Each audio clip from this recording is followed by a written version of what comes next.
When we eventually get to the Mr. Pandaria pre-patch, my favourite class is finally released. And of course, I'm talking about the Monk. All the way back in original Mr. Pandaria, I rolled Monk and never looked back. If you missed out on Mr. Pandaria originally, or this is your first time round with World of Warcraft starting with Classic, then I'm going to give you a good overview of what the Monk actually is. First of all though, along with the Monk release, we also get the release of the new race, which is the Pandaran. Now of course, the Pandaran can be a monk, but the Pandaran can also be warrior, hunter, rogue, priest, shaman and mage. On the Alliance side, you can be a monk as every single race except for Worgen, and the same goes with a Horde. For every single race you can be a monk, just not as a goblin. The Monk has 3 specializations. It's got Brewmaster, which is the tank spec, Mistweaver, which is the healing spec, and Windwalker, which is the DPS spec. Windwalker specifically is a melee DPS and it uses agility gear. Monks use leather gear, with Mistweavers leaning towards intellect of course, and Brewmaster and Windwalker being agility. Starting with Brewmaster. Brewmaster is a really fun tank to play. You've got really strong AoE with things like Keg Smash and then being able to breathe fire on the targets, which then disorientates them. Almost endless kiting ability with Dizzying Haze. And quite honestly, when you're playing as a Brewmaster, you just feel like you're actually there as a DPS. There's a couple of things to maintain as a Brewmaster. The first is basically an armor penetration buff. It's ignoring 30% of the target's armor, and this lasts 20 seconds, and to keep this up, you're going to be using Tiger Palm. And then you also want to keep Black Ox statue down. Now, Black Ox statue can be used for quite a few things, because you can use it where you taunt it and it'll act as an AoE taunt, but also every time you deal a large amount of damage,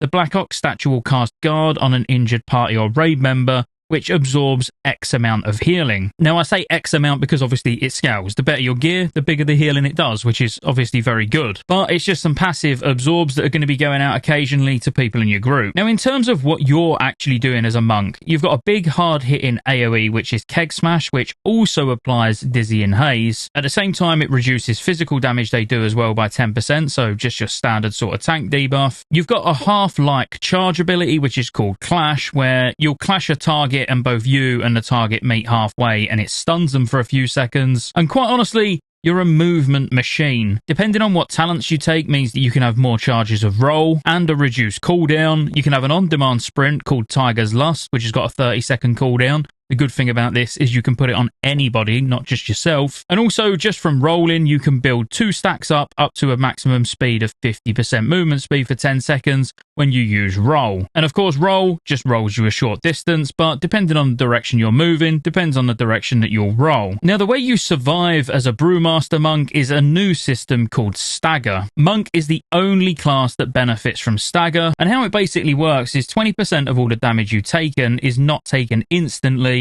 Instead, you're going to take it over 10 seconds. Now, this is for physical attacks only, so every physical attack you take is only going to do 80% damage. Now, over the course of a fight, your stagger is going to build up, especially if you're being hit constantly by a fast-hitting boss. This is where Purifying Brew comes into play. So there's 3 different levels of stagger. You've got green, which is light stagger, you've got yellow, which is moderate stagger, and then red, which is heavy. You can spend 1 chi to instantly remove all of your stagger. Now, there's some talents that will come into play here as well, where when you use brews, it can do things, for example, like give you a small heal. But in general, you need to feel out the healers and understand sort of how high you can let your stagger go before you're going to waste chi on purifying. And the reason I say waste is because you might be using chi for something else. So let's talk about the chi system, or the resource system in general, because it's the same for both Brewmaster and Windwalker. Now, as a Windwalker and a Brewmaster, you can have a maximum of 5 chi. So ordinarily it's 4, but if you choose to take the talent Ascension, it actually increases your maximum chi by 1. It works very similar to Rogue's combo points, where you spend energy using Jab, which costs 40 energy, to generate 1 chi. Now, there's other ways you can generate chi as well, like if you use Expel Harm, which is a small personal heal on a 15-second cooldown, or as a tank, you can use Keg Smash, which is your main big AoE threat builder. This generates 2 chi as well. Then you're going to spend your chi on either defensive abilities or offensive abilities, something like Blackout Kick, because what this does is causes you to gain Shuffle, which increases your parry chance by 20% and your stagger amount by an additional 20%. So keeping your Shuffle buff up is obviously incredibly important. So if it's a choice between your Shuffle falling off or Purifying Brew, that's where judgment calls come into play, obviously. You'll need to know what's going on in the fight as to whether you need to clear your stagger quick or get your shuffle back up, but normally it's not that difficult to keep shuffle up anyway. The general way you approach tanking or DPSing though as a monk is you never want to cap energy and you never want to waste chi. So if you're on 4 chi without the talent or 5 chi with the talent, you do not want to spend energy to gain chi because that chi will be lost. So it's very much build chi, spend chi, build chi, spend chi. As a brewmaster, you have to think about it a little bit more because there's things like guard, which is your big personal cooldown, where not only does it give you a huge absorb shield for 2 chi on a 30-second cooldown, any heals you apply to yourself while guarding are also increased by 30%. Now there's lots of ways you can self-heal as a brewmaster monk, from having orbs spawn next to you from a passive called Gift of the Fox, where you've got a chance when you deal melee damage to summon a healing sphere, to your self-heal being Expel Harm, what we spoke about already, and then one of your level 30 talents. We will go into a lot more detail over the next couple of weeks on Brewmaster talents and Windwalker talents. Obviously, the actual talents themselves are the same for all 3 specs, but you'll use them in different scenarios, and depending on what spec, depends on how powerful each of these talents are. So we'll dive more into that. This is just meant to be an overview. I just struggle not getting excited about Monk. But that's the general resources, and that's really a decent Brewmaster overview. You do get tons of utility as all specs of Monks, with things like Grapple Weapon, where you can disarm, Disable, where you can slow, but then if you use it a second time on a target that's already disabled, it'll actually root them in place. You have Transcendence Transfer, where you can leave a copy of yourself somewhere and then teleport to that position, which will then put your copy in the position you just teleported from, as well as the ability to remove stuns, a bit like a PvP trinket, but it's called Nimble Brew. Avert Harm, where you can redirect damage to you, and Zen Meditation, which is absolutely amazing, which, let me just mention that because it's such a good cooldown. Zen Meditation, when you use it unglyphed, means you can't move, but you can glyph it so you can move with it, but it reduces all damage taken by 90% and redirects to you up to 5 harmful spells against the party and raid. Being the victim of a melee attack will break the meditation. So for big hard-hitting spells or one-shot mechanics where, you don't mind that you're going to get hit, you're still going to take the 90% less damage, it's really, really strong, and you're going to use it in quite creative ways. Now, a lot of what we've spoke about is going to be relevant to Windwalker as well. And remember, I'm not covering every single ability that you get, so don't worry if any abilities are missed. We'll be going into massive detail in the big deep dive videos for monks. Now, Windwalker is a really fun, controlled DPS spec. The reason I say it's controlled is because it might seem more fast-paced than it actually should be. The general way you're going to be playing Windwalker is maintaining that Tiger's power buff that you get from using Tiger Palm. You want to keep the Rising Sun Kick debuff on the target at all times, because this actually applies to all targets around the target that you Rising Sun Kick on, which increases the damage they take from you by 20%. Now, Rising Sun Kick's got an 8-second cooldown and costs 2 chi, and you want to be using this on cooldown. Now, the big differences between what abilities you actually get is you don't get Clash as a Windwalker.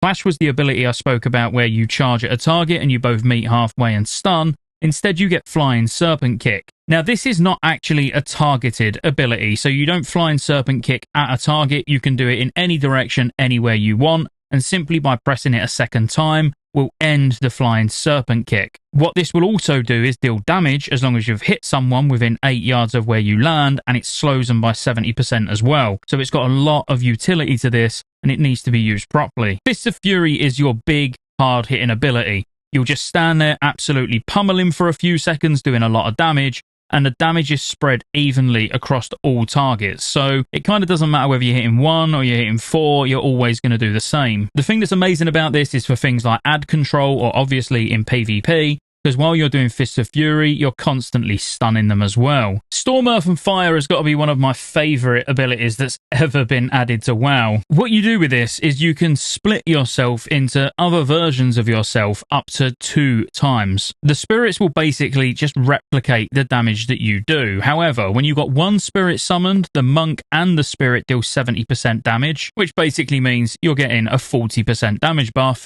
If you've got 2 spirits summoned, each spirit will do 55% damage. Now, you can just see how absolutely amazing it looks, being able to fight 3 different targets and you doing all the work. Now, the thing you need to be careful with when using these is they will only auto-attack if they're attacking the same target as you. So you can't simply nuke one target and have two spirits nuking the same target and get 165% damage. If you and a spirit are attacking the same target, it will still auto attack, but when you do your special abilities or your jab, whatever, it will never duplicate them. So the tricky thing with this ability is always making sure that you're calling them out to attack a target that you're not currently planning to attack. As you'd expect as a DPS, you're going to get extra personal cooldowns as well, such as Touch of Karma. Now, Touch of Karma can actually be used and probably will be used more often than not as an offensive ability, because when you use Touch of Karma, it's on a 1.5 minute cooldown, and all damage you take is redirected to the enemy target as nature damage over 6 seconds. Now, the damage can't exceed your total health, but we get really big health pools in Mr. Pandaria, and as a monk, we can make them even bigger. Because what I didn't mention up until now is Fortify and Brew.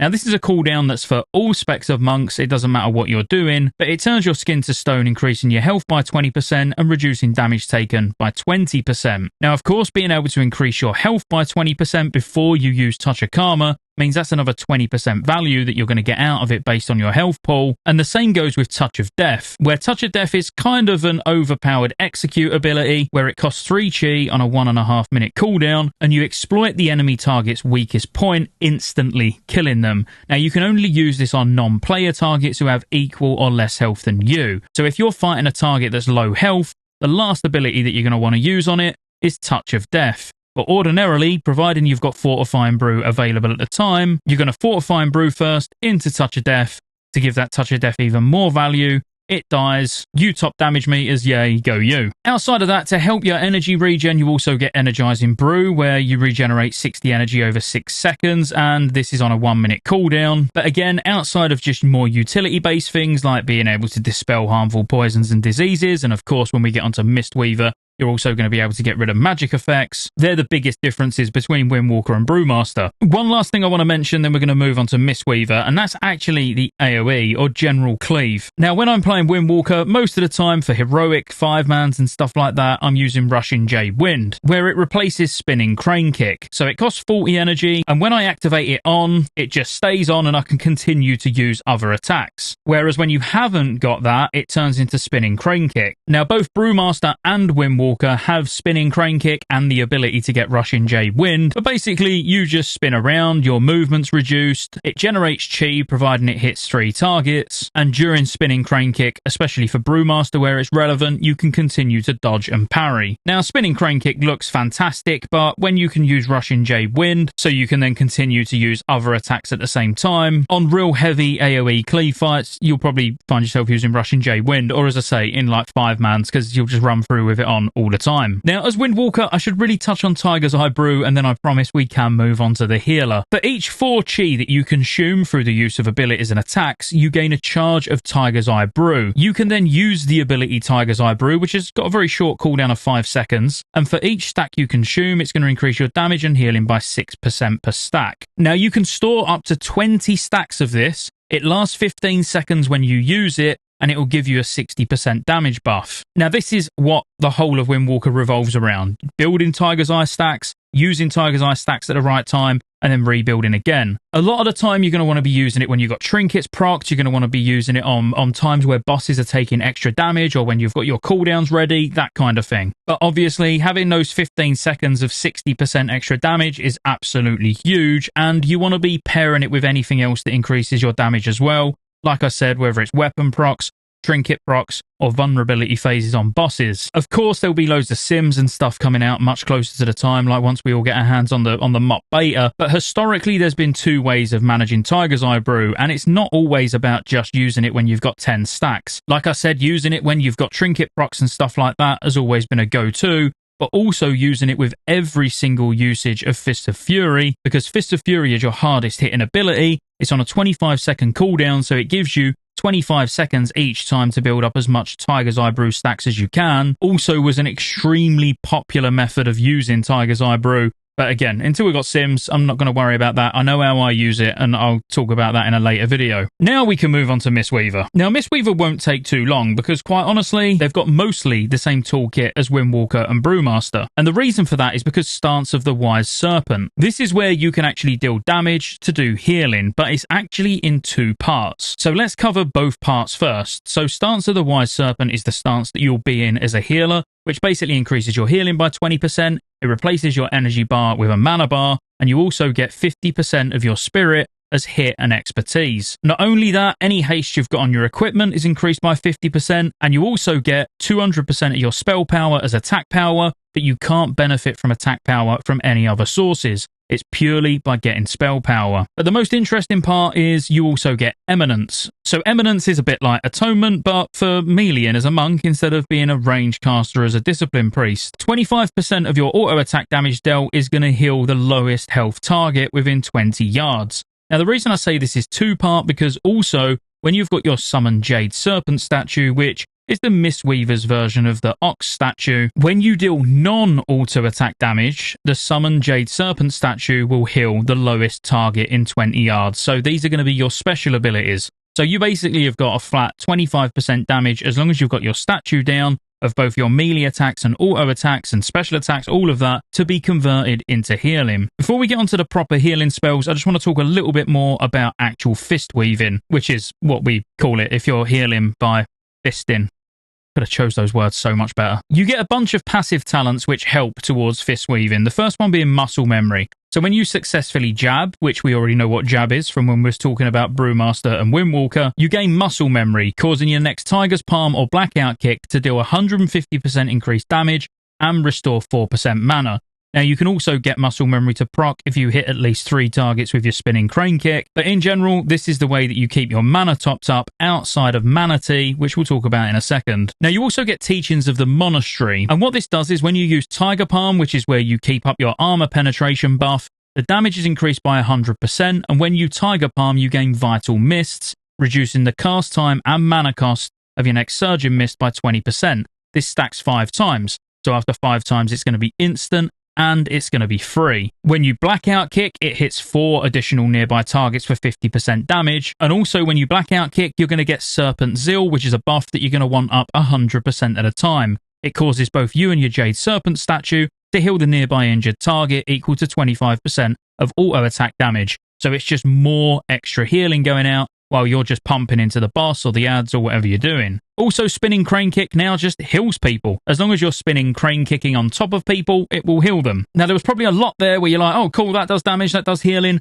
How does it all tie together? So firstly, the buff that you're getting from using Tiger Palm, where it stacks 5 times and makes your Surging Mist instant and free. This is a fairly big hill and it generates chi. So to be able to get a chi for free after using Tiger Palm 5 times is pretty good. Now, if you're healing ordinarily, the sort of standard way to keep, let's say, the tank up is to use an ability called Soothing Mist, where it heals the target for X amount of healing over 7 seconds. But also, whilst you're casting this, as long as you've got your statue down, your statue will also cast it at somebody. Now, while you're channeling Soothing Mist, you've got a 30% chance to generate chi. And what you're going to be spending the chi on is Enveloping Mists. Now, Enveloping Mist heals the target for X amount over 6 seconds, and it increases the healing the target receives from Soothing Mist by 30%. Now, as long as you're channeling Soothing Mist when you press it, it becomes instant. So if you're on single target healing, you want to be keeping this up all the time, where Enveloping Mist is pretty much the only thing that you'll be spending chi on, because your Soothing Mist from both yourself and the statue are going to be healing for 30% more. Now, while you're channeling Soothing, Surging Mist is instant cast and generates chi. So this is a great way to really quickly be able to get up to 3 chi to get an Enveloping Mists out. The most impactful heal in your toolkit, though, is definitely Renewing Mists. This is a hot that you'll put on someone. It's on an 8-second cooldown and gives you 1 chi. Each time Renewing Mist heals, it travels to the next closest injured friendly target within 20 yards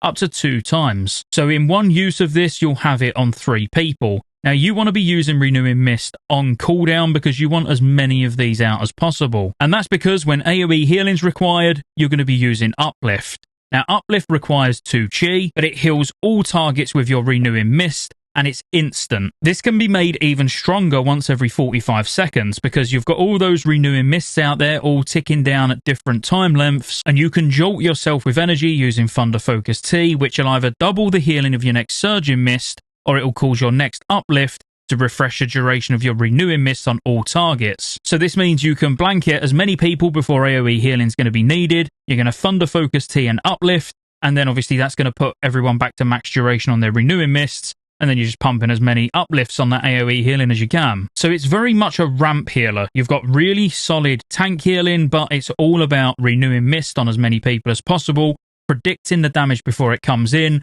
having a full chi bar and cooldowns ready to start spamming those uplifts to keep everyone healthy. Now, how you get your mana back is Mana Tea. So this restores 4% of your maximum mana per stack of Mana Tea active. You have to channel it and you can't run around while you're channeling. And the way that you generate this is very similar to Tiger's Eye Brew. So Windwalker gets Tiger's Eye Brew for every 4 chi they spend. You're going to get Mana Tea for every 4 chi you spend. But you do also have a chance equal to your critical strike chance to generate double the Mana Tea charges. You can hold 20 stacks of this, which is essentially 80% of your mana, and use it whenever you need to. If there's a period of time where, I don't know, a boss is transitioning, you'll stand there using Mana Tea. It's not something you really want to interrupt your healing to do unless you're really desperate, but the majority of the time you'll learn the boss fights and you'll learn exactly where it's safe to weave in Mana Tea usage, because you'll just chuck loads of renewing mists out, Mana Tea, and then just get back to doing whatever you was doing. Again, the thing I love about Monk is it don't matter what spec you play, all three of them get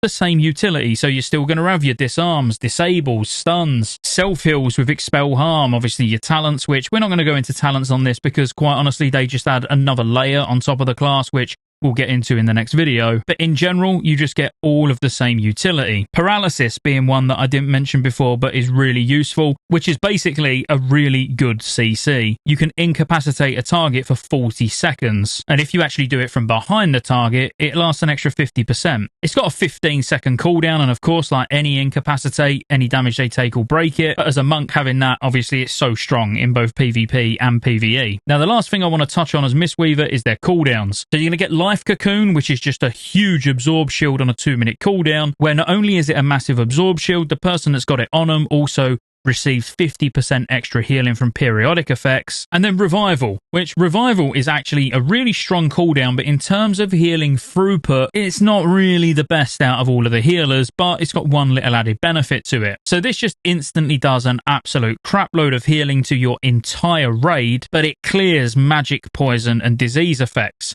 So when you're on a boss where there's lots of poisons going out, or magic, or disease, obviously one of those three because what it says on the tooltip, then you can use this to actually completely dispel everybody and at the same time giving everybody a pretty decent sized heal. Now, I absolutely love Mistweaver, and it's going to be one that I'm playing a hell of a lot in MOP. I'm going to have 2 monks. One's going to be Windwalker Brewmaster, one's going to be Mistweaver Windwalker, and just the fact that you can be a healer that can put out some decent damage. You've also got things like stuns, interrupts, which I didn't mention earlier, but yes, monks, all specs have interrupts. So much movement with things like roll or even transcendence, and it's just a fantastic class to play. All 3 specs are top tier. Are they top tier, as in output wise?